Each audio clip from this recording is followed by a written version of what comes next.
Eu mostrei recentemente por aqui o Acer Aspire 5, né, que é uma das melhores opções de notebooks aí na faixa dos seus R$3.000.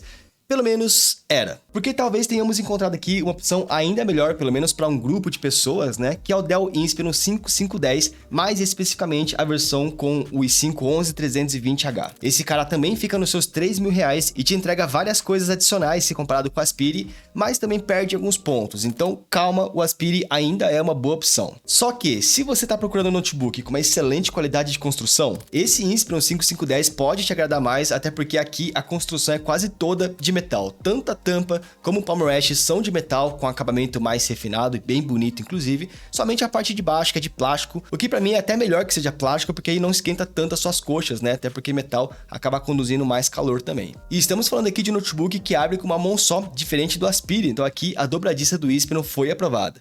Infelizmente, a dobradiça dele não abre 180 graus, isso aqui é o máximo que ele abre, é uns 160 graus mais ou menos, mas já é o suficiente, né? Só que além disso, ele tem uma outra vantagem, que é aquele esquema de quando você abre a tampa, automaticamente ele eleva a estrutura para facilitar a circulação de ar embaixo. Isso, além de melhorar a temperatura dele, faz com que ele tenha menos bordas na sua tela também, já que parte das bordas vão ficar escondidas ali embaixo da estrutura. Inclusive, não sei se vocês repararam, mas ele é menor do que notebooks tradicionais de 15 polegadas, justamente por ter bordas bem finas aí na tela. Além de menor, ele também é um pouco mais leve, pesa 1,6 kg, né? O Aspire pegava 1,7 kg mais ou menos, só que de espessura aí eles empatam. Ambos têm ali mais ou menos 19 mm, que é o padrão de notebooks nessa faixa de preço. Então, de construção, já deu pra ver que esse Inspiron é diferenciado, mas vocês querem mais uma vantagem pra esse cara? O teclado dele é retroiluminado. Não sei se dá pra ver aí muito bem no vídeo, mas as luzes estão acesas aqui. Sério, muitas pessoas comentaram no vídeo do Aspire 5, né, que faz muita falta um teclado retroiluminado para momentos que você for utilizar o notebook no escuro, e o Inspiron tem esse recurso. É uma iluminação básica e somente na cor branca, mas já vai ser o suficiente pro seu dia a dia e, de novo, pra sua faixa de preço, né, é um recurso aí muito bem-vindo e muito desejado também. Só que tem mais coisa, além desse teclado ser retroiluminado, ele tem um botãozinho extra aqui muito interessante, que é o botão de power, para você ligar e desligar o notebook, mas esse botão de power também é um sensor biométrico, para você conseguir desbloquear o notebook utilizando aí a sua digital, ou até logar, né, nas suas contas utilizando a sua digital no Windows Hello. Esse tipo de recurso mal está presente em notebooks gamer de 5.000 a 8.000 reais, quem dirá em notebooks de 3.000 reais, então é um recurso muito diferenciado para essa faixa de preço novamente. Ah, e outra coisa, tá? Por mais que esse botão de power e o sensor biométrico pareça estar dentro do teclado, ser a mesma estrutura, assim como é do Acer, que a gente sempre reclama, né? O botão power aqui é separado, tá? É um botão dedicado, então se der pau no teclado, você consegue ligar o notebook ainda ou usar o sensor biométrico tranquilamente. Além disso, é um teclado ABNT, full size, bem gostosinho de digitar. O touchpad dele também é bom, é um touchpad bem grandão e eu achei bem bonito porque tem bordas chanfradas, né? Mas nada que seja muito diferenciado na questão de qualidade, não.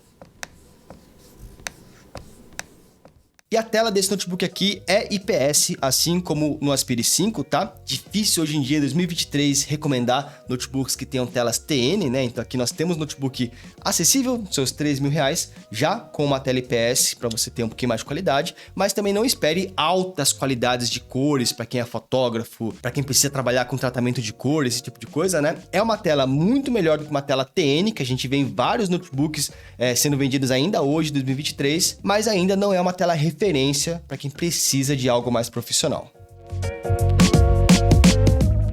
E ó, por enquanto já mostramos várias vantagens aqui pro Inspiron, né? Só que tem mais uma que são as conexões. Esse cara aqui vai te entregar uma porta muito desejada hoje em dia, mas que poucos notebooks na sua faixa de preço conseguem entregar, que é a porta USB-C. Aí você vai falar, pô, mas Aspire 5 e iPad 3 também tem USB-C, né?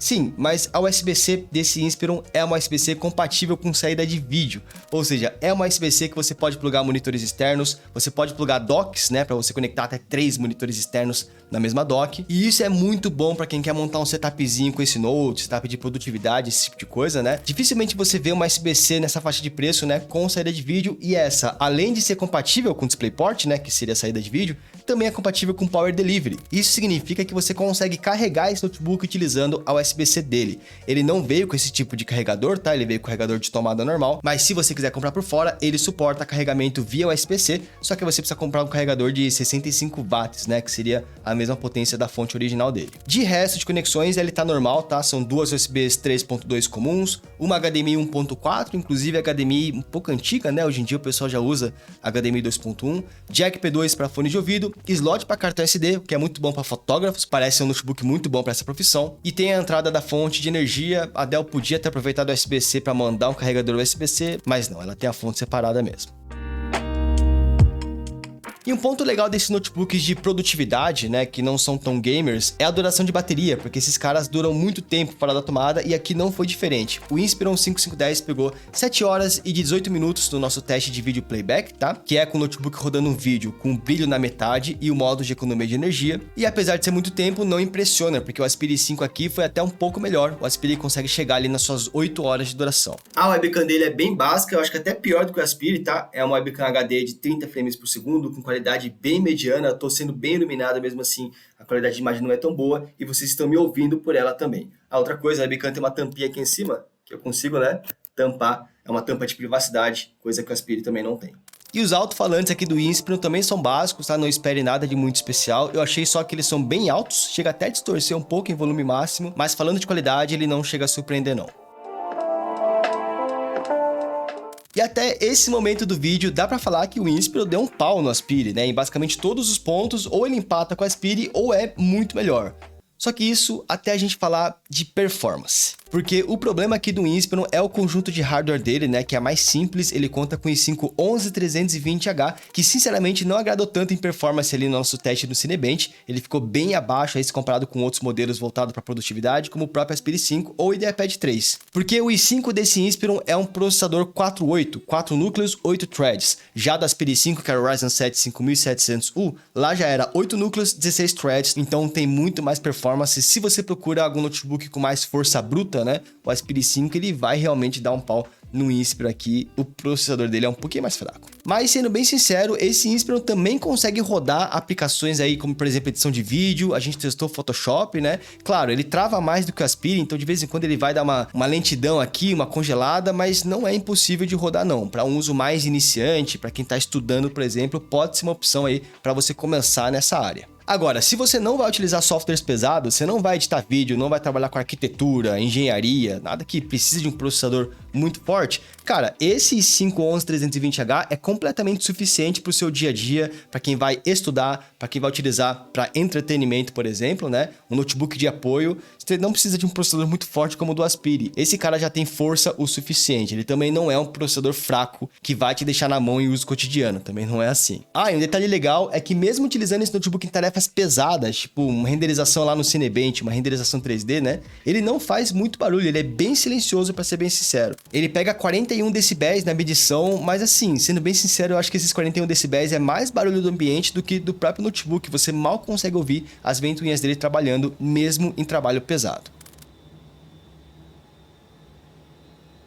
E falando de trabalho pesado, como é que será que esse Inspiron 5510 se sai em jogos, né? Porque o Aspire 5 se saiu até que bem em jogos leves. Será que esse cara aqui consegue rodar alguns jogos? E aí, novamente, é mais um motivo para você ir pro Aspire 5 ao invés de vir para esse cara. Isso porque o i5 11320H desse Inspiron tem a placa de vídeo integrada Iris Xe, que não é das mais fortes, né? Já a Ryzen 7 lá do Aspire tinha a Vega 8, que é muito mais elogiada por ser guerreira e conseguir rodar alguns jogos. Em jogos leves como CSGO, Valorant, LoL e Fortnite, ele até consegue rodar bem, mas o Aspire roda bem melhor, coisa de 20 a 25% a mais de frames por segundo. E botando um jogo mais pesado, como o GTA V, por exemplo, né? Aí sim a média de FPS fica bem abaixo se comparado, por exemplo, com o do Aspire, né? Porque precisava de uma placa gráfica um pouquinho mais forte. Só que tem um ponto aí. Se a gente pega só esses números e mostra pra vocês, dá a entender de que ele não é tão ruim assim pra jogos. O problema é que na prática, a maioria dos jogos sofreram com muitos stutterings, né? Que são aquelas congeladinhas, aquelas travadinhas durante os seus jogos. Isso porque ele original veio com apenas 8 GB de RAM, igual no Aspire, só que por algum motivo isso impactou mais negativamente a experiência de gameplay dele, foi pouca memória RAM para jogar. Então, para jogar aqui no Inspiron de forma mais estável, vai ser necessário um upgrade de memória RAM, subindo, sei lá, para 12 GB ao invés de 8, né? Porque aí sim ele performa com bem menos stutterings e a gameplay fica mais estável, apesar de que a média de frames por segundo se manteve a mesma, tá? Então, ainda assim, ele fica atrás do Aspire 5 em jogos.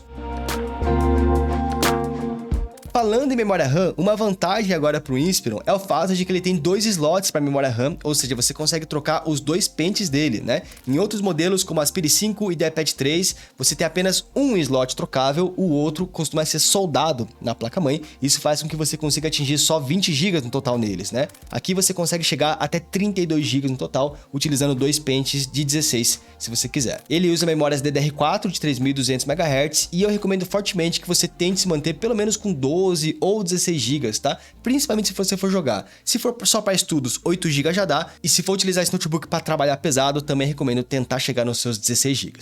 Além da memória RAM, ele vem também com SSD original de 256 GB, tá? Velocidade básica. Só tem um porém, o SSD original é daqueles pequenininhos, padrão 2230, né? Um SSD minúsculo, quadradinho, diferente do que a gente está acostumado, que é dos grandões. E ele tem um slot extra também para você colocar mais um SSD, ele vem com esse slot vazio, só que esse slot só suporta SSDs do padrão 2230, que é justamente esse SSD pequeno. E aqui vai uma dica que eu dou, que é o seguinte: eu trocaria esse SSD original de lugar, eu botaria ele no slot secundário, que só suporta SSDs dos pequenos, porque no slot onde ele veio aplicado, dá para você mudar o pino para o slot suportar um SSD de tamanho tradicional 2280. E é muito mais fácil você achar um SSD 2280 do que o 2230. E bom, eu fiz um teste colocando o SSD Gen 4 nesse slot maior, ele funcionou perfeitamente, mas pegou velocidades Gen 3 apenas, tá? É bom avisar então que você não precisa gastar dinheiro com SSDs de altas velocidades dele, que ele não vai reconhecer.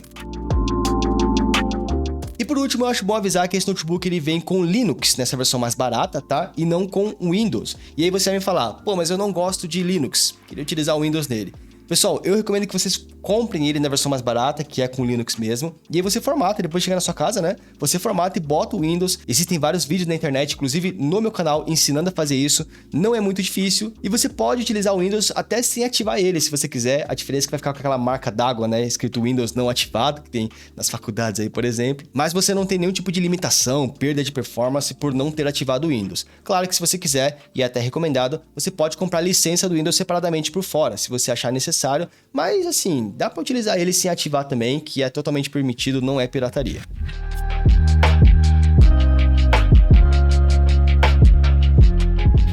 Mas enfim, no final das contas, vale a pena comprar esse Inspiron 5510? E pessoal, sendo bem sincero, vale muito a pena. É a melhor construção que eu já vi em notebooks nessa faixa de preço, ele é quase todo de metal, com sensor biométrico, tem porta USB-C com saída de vídeo e Power Delivery, sem contar que ele ainda tem 2 slots para memória RAM. Ele só não vai valer a pena se você queria mais performance, né? Caso você trabalhe com algum software que é muito pesado, você queria jogar de repente com o notebook, aí sim o Aspire 5 vai ser melhor porque o processador dele é mais forte e a placa de vídeo integrada dele também é mais potente para rodar os jogos. Agora, se você não ia usar software pesado e você também não tá tão interessado em se jogar, vai nesse cara que a vantagem dos recursos e a construção dele se sobressai com relação à perda de performance que você tem ali, até porque ele não é tão fraco assim. E claro, né, vale a pena você pegar ele desde que ele esteja num preço legal. Ele aparece ali por R$3.000, 3.000 e poucos reais no nosso site de promoções, eu vou deixar o link aqui embaixo, e você ainda consegue utilizar o cashback da Cuponomia, né? Se você não utiliza ainda, eu recomendo muito, através da extensão ou aplicativo da Cuponomia, você consegue ativar cashback nas suas compras online, e aí parte do valor que você paga no produto volta